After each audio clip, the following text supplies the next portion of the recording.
Hi, my name is Lorianne Sutman, and today I'll be presenting the life of Andrew Wiles. Andrew Wiles was born in Cambridge, England on April 11, 1953. He is the son of Maurice Frank Wiles and Patricia Wiles. Wiles' father, Maurice, was a professor at Oxford. Andrew is now known as a famous mathematician that solved a 300-year-old problem known as Fermat's last theorem. Andrew's decision to become a mathematician was no surprise to his family. Andrew had a love for math from a very young age. Not the typical love of math as one would think. While still attending elementary school, Andrew would go to the library to read about challenging graduate-level problems. Andrew had a strong academic background from the beginning. His father held post of Oxford's Regius Professor of Divinity and went on to work at Ridley Hall at Cambridge as the college's chaplain. Wiles' primary education included the Leys School and King's College School in Cambridge. Andrew went on to earn his bachelor's degree from Merton College in Oxford in 1974, where he majored in mathematics. In 1982, Wiles moved to Princeton, New Jersey, where he became a professor. Andrew worked on a number of outstanding problems in number theory, including the Birch and Swetterton-Dyer conjugators, the principal conjugator of Iwasa theory, and the Schirmer-Tenniman-Weil conjugator. Within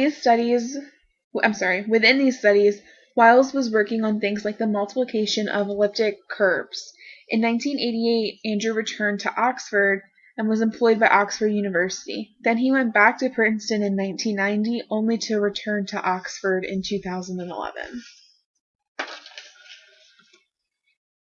Andrew was best known for solving Fermat's last theorem. Wiles was introduced to the problem when he was just 10 years old. He found a book on Fermat's last theorem in the library.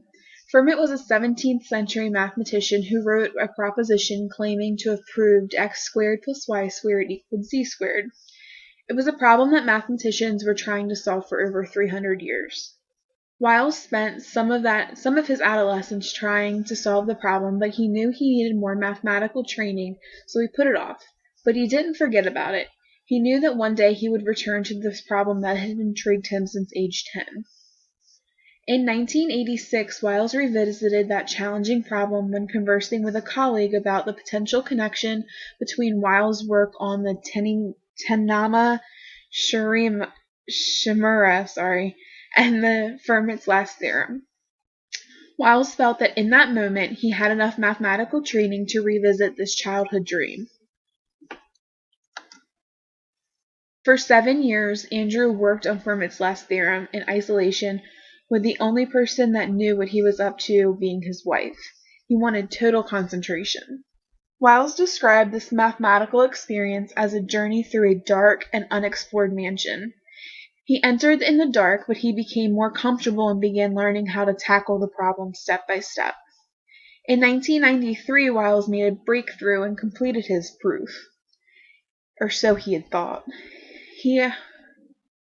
He published his proof of solving Fermat's last theorem, but unfortunately there was an error so abstract he says it can't be described in simple terms. So he went back into isolation and spent a year fixing this error. After solving this challenging problem a year later, Wiles raised the question of, did Fermat actually solve this proof? Did he have proof that he solved the problem? Wiles' proof is 150 pages long and is very much a 20th century proof. The techniques used to prove the theorem weren't around in Fermat's time, he argues. Andrew didn't just get a rested mind after solving this proof. He received a number of awards and honors for his dedication to this problem throughout the several years after solving Fermat's last theorem. In 1999, Wiles received the award from the Clay Mathematics Institute in Cambridge, Massachusetts. Later that year, he was honored by having asteroid 9999 Wiles named after him. In 2000, Andrew Wiles became Sir Andrew Wiles when he was made a Knight Commander of the Order of the British Empire by the Queen. And then in 2004, he received the Pythagoras Award in Italy. 2005, he received the Shaw Prize in Hong Kong. And most recently in 2016, Andrew was the Abel Prize winner. I really enjoyed researching Andrew Wiles' accomplishments. It goes to show we should never give up on our childhood dreams. No matter what our age, we have the power to make them come true. I thank you for your time, and these are my references.